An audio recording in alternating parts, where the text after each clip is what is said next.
Okay, what do I say here? Hey everybody, welcome back to the shop. Hi everybody, welcome back to the shop. I don't have to scream. Come on, I feel awkward and weird. I keep reaching for my fucking thing. God.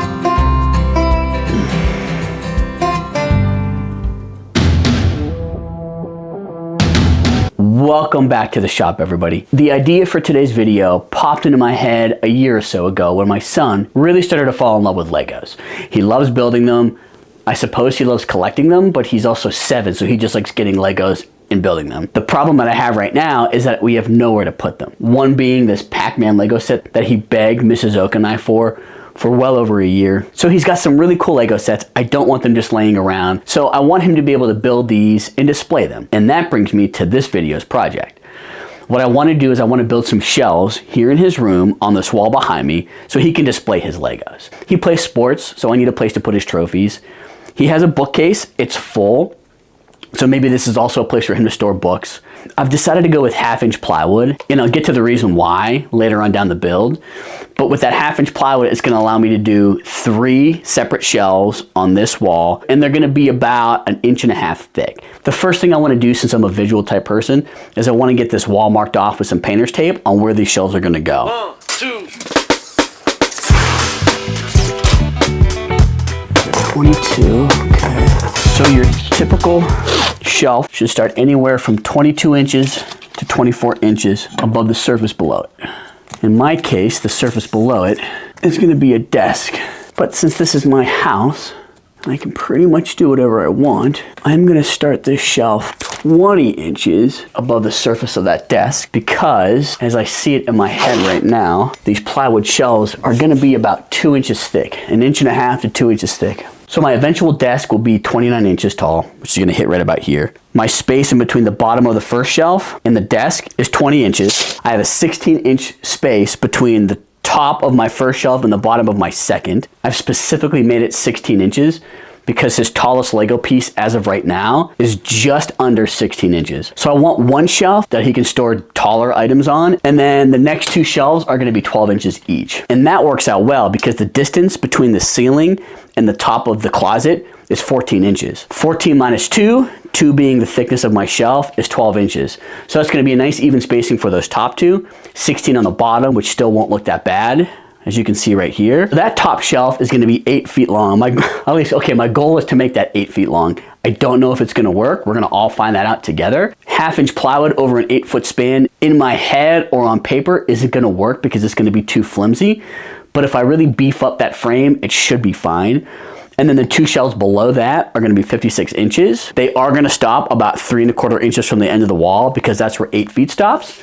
But it's also nice because I don't want these shelves going to the very end of this wall. It's just one more thing to possibly run into, especially being that these corners are gonna be squared off. Now these shelves are gonna be floating shelves, and the bracket I'm gonna design, that's what I'm gonna beef up because the plywood is just gonna be a carcass that fits over top of it that I'll then secure to the frame. And the frame, of course, will be secured to the wall. If it isn't clear yet how this project is going to look when it's up on the wall, I went ahead and I put together a sketch. And then I took that sketch and I threw it into Gemini to make a nice blueprint that I could follow and then better represent what this project's going to look like. And before I printed it out, I went ahead and I made a cut list as well.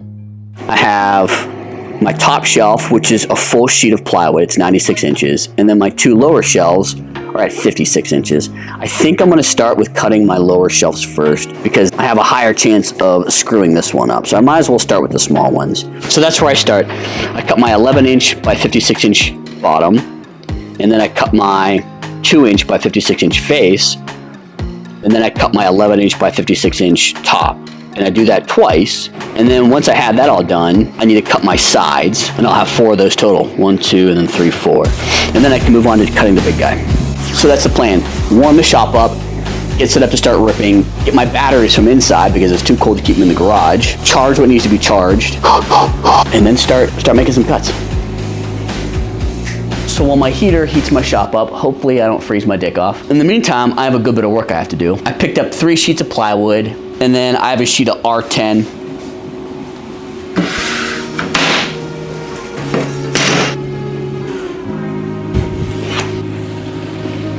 Now, if you're wondering why I have a piece of beadboard laying across my surface, I don't have a straight edge. So I'm gonna clamp this down and use this as my guide for my circular saw.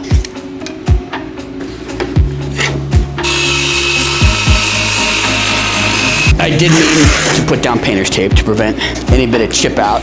There's a little bit, nothing that can't be fixed with sanding or some wood putty. Cutting resumes.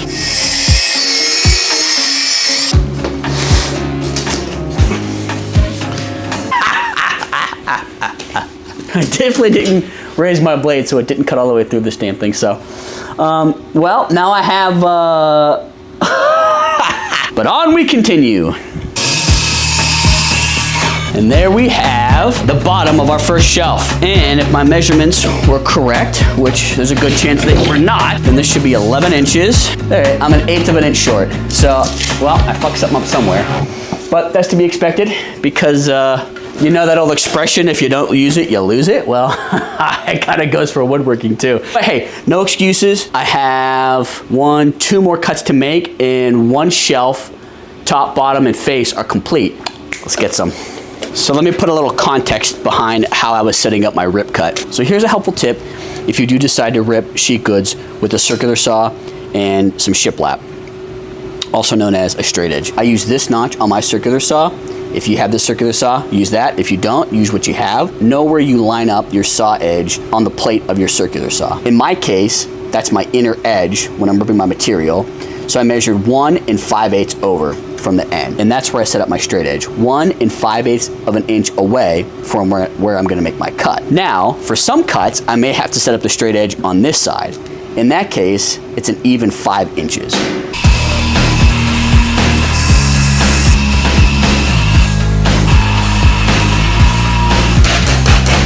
You know what some of those happy accidents are? Which is, anytime I do something right, I feel like it's a happy accident because I can't plan that far enough ahead. A sheet of plywood is 4 feet wide. The finished shelves I plan to make are 10 inches in length. So that's 20 inches plus my 2 ends, that's 24 inches. Times that by 2, because I have 2 shelves with the same dimensions. Well, when you add the extra inch on to each shelf, that's 11 inches total. So I have 4 cuts at 11 inches, that's 44 inches.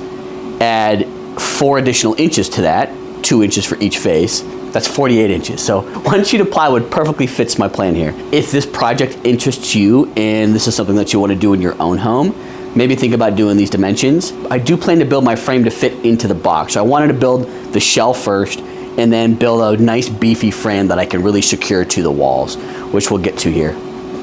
But that worked out so well. All right, we're going the full length on this sheet of plywood. My top shelf is 96 inches wide. Just like the last shelf, I'm gonna start with the bottom piece. We'll cut that at 11 inches, then the face, 2 inches, and then the top, 11 inches again. Same set of cuts, bigger length, but nothing really should change. Beautiful. Okay, so my bottoms, my faces, and my tops are all cut. My next step is gonna be cutting my ends, and I need 6 of those. So I'm wrapping up phase 1 of building the boxes, and this is the cutting phase. And so what I'm doing here is pondering what to do next. I have 6 sides, 2 per box that I need to cut. And I'm trying to figure out the best way to do it so that I get the best cut, and I also maximize my material. Now the sides are gonna be 10 inches each. So I decided to rip 1 long strip from the full sheet of plywood. So that gives me 96 total inches to work with. I only need 60. And so my plan here is after I rip the strip, then I'm gonna make my cuts on a miter. And then I'm gonna cut the face on a miter as well. And that way the sides fit nice and snugly into the box. Cut 1 long strip for my ends, which I'm gonna take off sections from this. Each end I'm gonna cut at 10 inches. My next step is gonna be to start ripping these cuts with a 45-degree angle so I can get everything to fit together right. Once I have all those complete, I'm gonna get things taped up, then I can assemble my box, and then I wanna glue, probably start building my frame or start working on it. I added an extra step in this project, and therefore I added a little bit more work, a little bit more time. I chickened out cutting my miters with my circular saw when I was making my actual cuts. I didn't really feel comfortable making that cut. I also don't feel the most comfortable making it on my table saw, but that's where I'm at right now, and I guess I feel more comfortable on the table saw than I did making that with my circular saw. every cut should be okay. The hardest cut is gonna be the boards for that top shelf because it's 8 feet long. So I'm gonna have to figure out how I'm gonna make that cut. It's not gonna be the prettiest, but I'm gonna be safe and I plan to leave with all my fingers.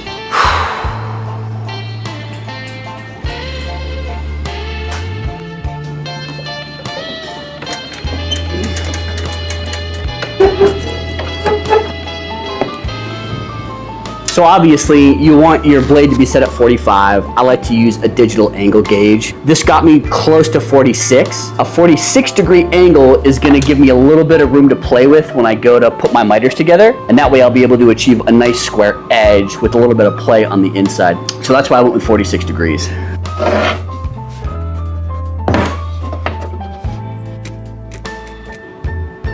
I always like to mark where my miters are gonna go. It keeps me from being confused when I'm actually making my cuts. Now it's time to cut this big bitch to length. 1 hour later. Let me walk you through how I got from my first step in getting my sheet goods cut down to now where I have to glue things up and I have to make up for the fact that past Ohio oak couldn't make the cuts I needed back then to get me to where I am now. What that means is that I now need to utilize my miter saw to get my 45 degrees. I have a 12-inch miter saw, but it's not compounding, so it can't move and it's not gonna cut all the way through this board. So what I've come up with was making my initial cut on my miter saw and then finishing it off with my circular saw. So let me take you through that process right now. I have about 2.5 inches left that I have to be able to cut through with my circular saw. Outside of that, it works out pretty well.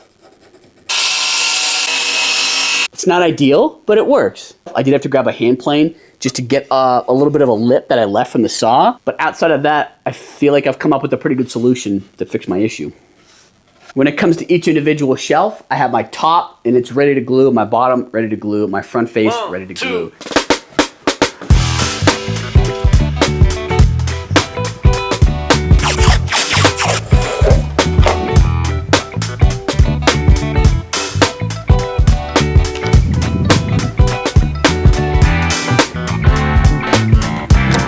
Oy vey. Pull-ups aren't my strong point. So that's about the best that I can make this.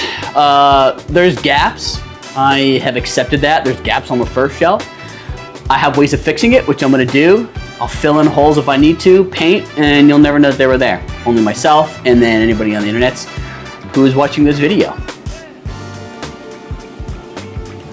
Now it's time to see if I fuck this up or if it's gonna look decent. Store my clamps in my clamp storage location.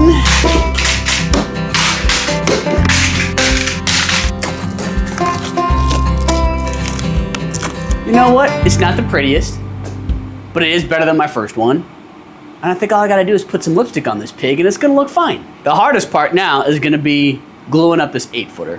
1, it's huge. 2, I don't have enough table space. 3, I don't have enough clamps. 4, it's freezing cold again. But fuck it, I gotta get this thing done. I've also made some spacers that are the same thickness as what the shelf is gonna be. So I'm gonna stick this in the bottom to make sure it doesn't get all warped and wonky when it's glued up.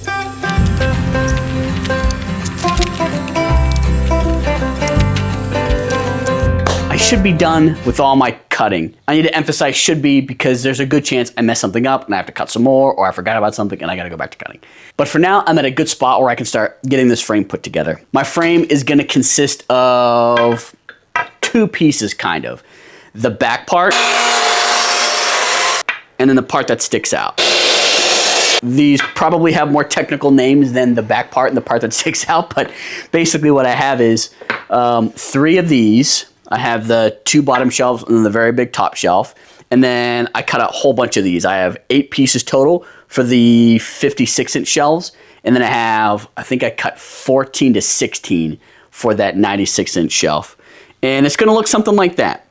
These are 1 inch by 1 inch. I've already marked where I want these to sit on the frame. So my goal now is to pre-drill through the back piece of the frame into the front part of the frame so that I can then drive a 4-inch screw through it, while gluing here. Now remember, the plywood part of the shelf itself is gonna act like a sleeve. It's gonna fit right over top of this frame. And this will be attached to the wall. Then I'll put the plywood sleeve over top of that. I think that should be enough to support this. I don't plan on this holding a ton of weight. Books should be the heaviest things that these hold. So in my head, my plan should work out just well. Before I move on, a little bit about this. This is just a jig for drilling straight holes. This is made by Dowlett. It is made in the USA, which is a bonus.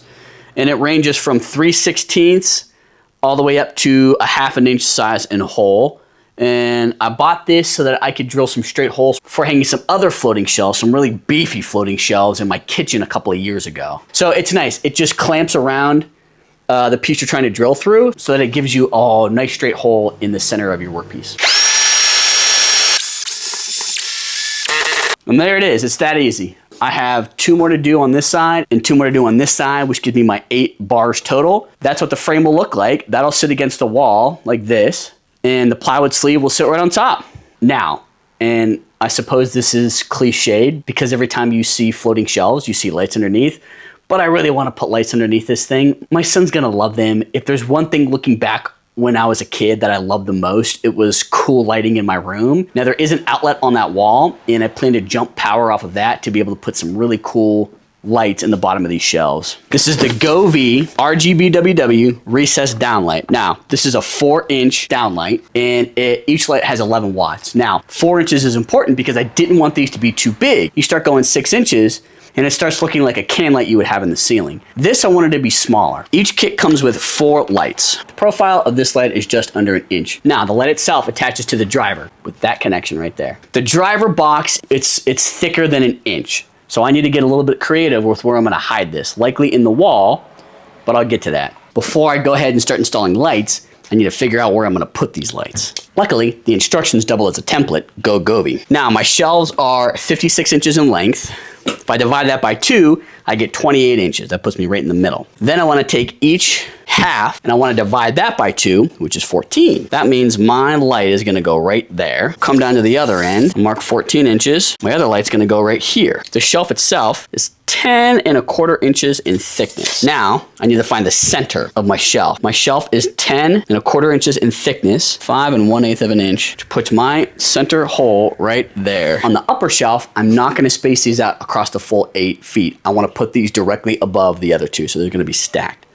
So most of that shelf won't have lights on it, but the section that is above the 56-inch shelf will. Luckily and strangely, I do have a 4-inch hole saw. I don't know why I have a 4-inch hole saw, but I do, and it's barely used, so I bought it for one project, and I never used it again. Now, it's also not the time to fuck up, so that's gonna be my goal here. Don't fuck up.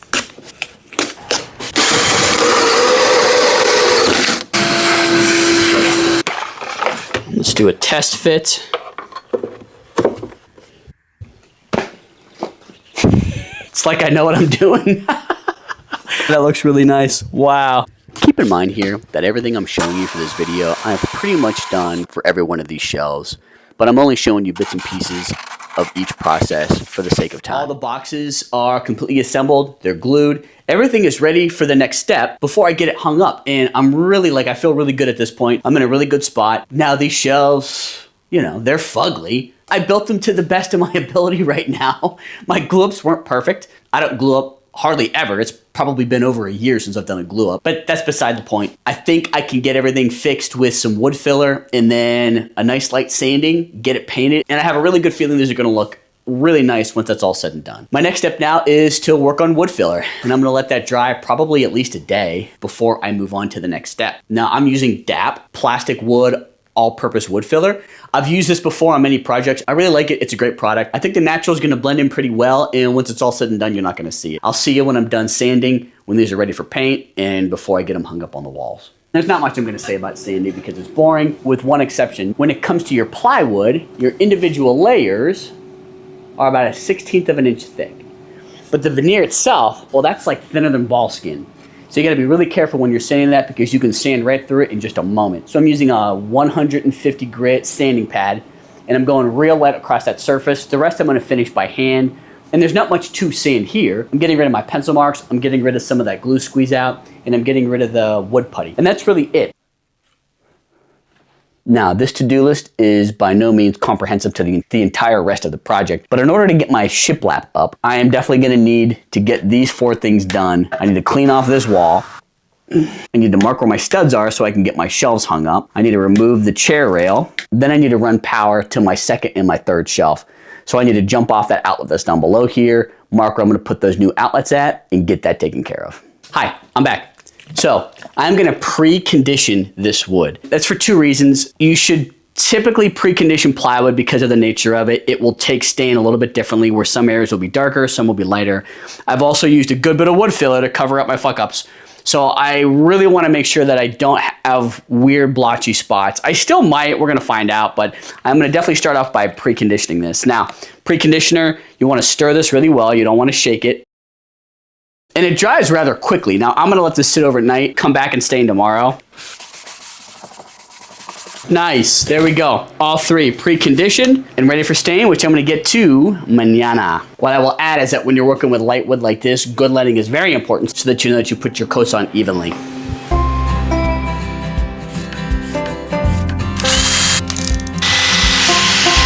I'm gonna use some lag bolts, and I think it's gonna give me maybe a little bit more beefiness and keeping these things sturdy versus doing a 4-inch drywall screw. Now, my stud don't fall perfectly in line with the whole shelf. So this end right here is a little bit loose. So what I'm gonna do is I'm gonna put 1 really beefy wall anchor, and that's just to give it some stability. They make those wall anchors that are good up to like 200 pounds, and I got a bunch of those. So I'm gonna get that in the wall and probably do that for all 3 shelves. Not to give it support, even though I think it will, but just to be able to keep that thing nice and level and keep it from being all floppy. Now I'm ready to stain. Just like my pre-stained wood conditioner, I went with Bear. This is a satin finish, and the color is antique white. This is my son's bedroom. I think the white's really gonna look good, and I have a nice idea for the wall that will really play on a nice complement to this white. So I did lightly sand that pre-stained conditioner. After I sanded, I cleaned off the surface. Now I'm ready to stain. Just like the pre-stained conditioner, this needs to be stirred thoroughly. You can't shake it. So I'm gonna get to that now. This is water-based. It's a stain and poly in 1. This should take 2 coats. I can probably do more. I wanna see how this turns out. You know what? The frame went up really well. Now I gotta get the shelf on, and my confidence level is 50-50 right now.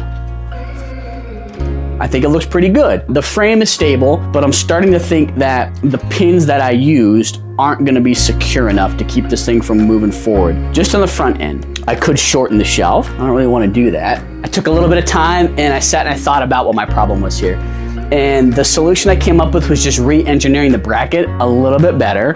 And, well, here, let me show you.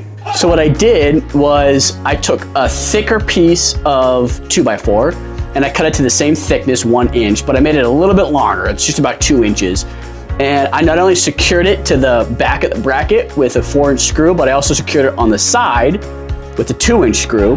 So it's mounted here, and it gives it a little bit more rigidity and a little bit more strength. And so upon doing that, it slides on very nicely, and I have less give than I did before, right? I mean, that's applying pressure on it. I can't hang from this, but that wasn't the point. This is gonna hold Legos and kids' trophies and books and stuff like that. I still think that once I secure the top of the shelf to my back bracket with just maybe 2-3 screws in the back here, that is gonna hold this part a little bit back where it was connected to the studs, and I'll lose even more flex. I'm really happy with that. Now I need to add my extra structural supports to my other 2 shelves and then get those on the wall. And then I got a test fit, and then I'm ready to start getting the shiplap up, which again, I'm gonna leave these up, shiplap up to it, do this and that, and then move on from there. All right, you fucker, fit. Ho! Now, my first day of coat I put on last night, and you know what? I really like the way it turned out. After the first coat, I was thinking, gosh, maybe this was the wrong choice. Maybe it's gonna be too light. But the first coat darkened up really nice. I'm gonna hit this with the 400 grit sandpaper and then put at least 2 more coats on, which I'm gonna try to accomplish today. You can apply a second or third coat within an hour of its previous coat.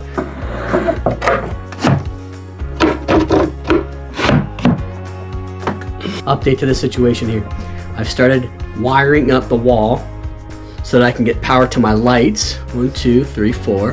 And then I'm also gonna run 1, 2, 3 outlets. I want each shelf to have an outlet. That's probably overkill, but I thought it'd be nice to have it on the shelf in case you want to plug a light.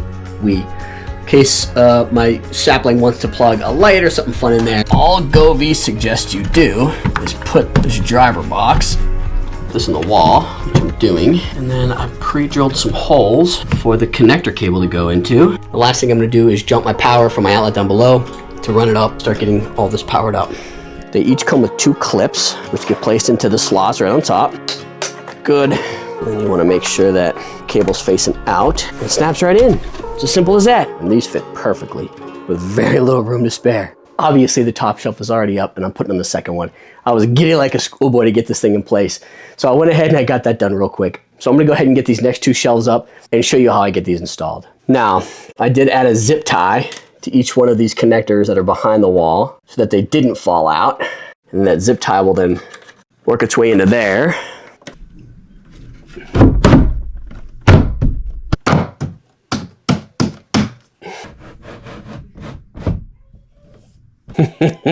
Nice. These shelves turned out so well. And I'm not done yet, but this one is really coming to an end and I couldn't be happier with how these shelves turned out. They're smooth. I love the stain. I love the way they look. These Govee lights are really cool. The app is really easy. It's user friendly. I've already gone ahead and I've connected the 2 top lights to my Wi-Fi. I'm gonna get these next 2 lights connected to my Wi-Fi. And you know, they have really cool little gadgets you can pair with it, like the remote, right? Easy for my son to turn these lights off and then turn back on. I gotta do some more digging in this app to figure out how it works because there's different scenes and different colors and I think they can all be controlled with this remote. For now, this works great. I'm very happy with this. The footage that I showed you of me finishing up these shelves, getting them on the wall, having a nice reveal, all the stuff, that was weeks ago. So much has happened to me in between right now and getting those shelves up. And now at this point, this video is just dragging on as well as this project, and I really want to wrap this up. So while I could show you the back and forth of me hanging up this shiplap, damn, that's my tightest corner, shit! What I'd really like to do is get this over with very quickly. Ah, that's much better. Nobody wants to see me fumble through painting and hanging up shiplap. I figure we might as well skip right to the end. Boy, oh boy, this project turned out so well. Obviously, I couldn't even finish this video before my son wanted to get things up onto his new shelves. He couldn't be happier, I couldn't be happier. Sometimes it's hard to have a vision and then actually see that vision come to fruition. In this case, it really worked out. My son's favorite colors are red, yellow, and orange. He loves the warm colors. And I had this vision of painting those colors in the stripes on the shiplap going across the center of the wall. As for the shelves, they're also exactly how I envisioned them. Now, I'm not the best at building shelves, so they didn't turn out perfect, but they turned out really good. There's a lot of things I would have done differently, mainly with the construction of the frame. Everything else I really liked. The 1/2-inch plywood is hard to work with. 3/4 of an inch would be great, but I really like this thin profile. I like how that turned out. It gave me more space to work with for these shelves, so we could put up some of these bigger Lego sets. Now, what would I have done differently? The frame for these shelves wasn't the best.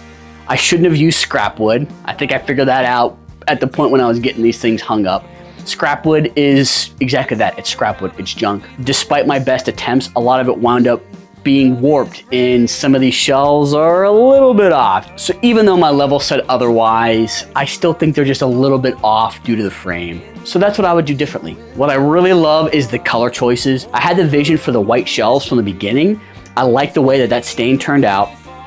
I wound up doing 3 coats, sanding after each coat, and that was all I needed. And they're very smooth, they feel really nice, they look really nice. So I'm happy with the colors, I'm happy with the shiplap, I think it looks great, I'm happy with the shelves. All in all, this wound up being a really great project. Thank you so much for stopping by the shop today for another episode.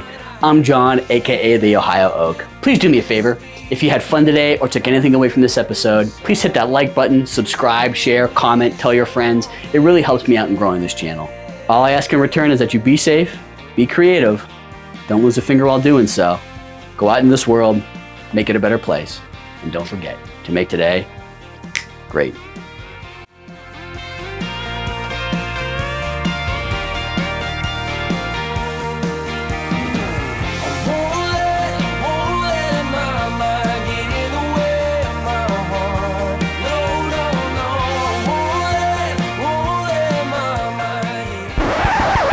Ah, fucking Legos.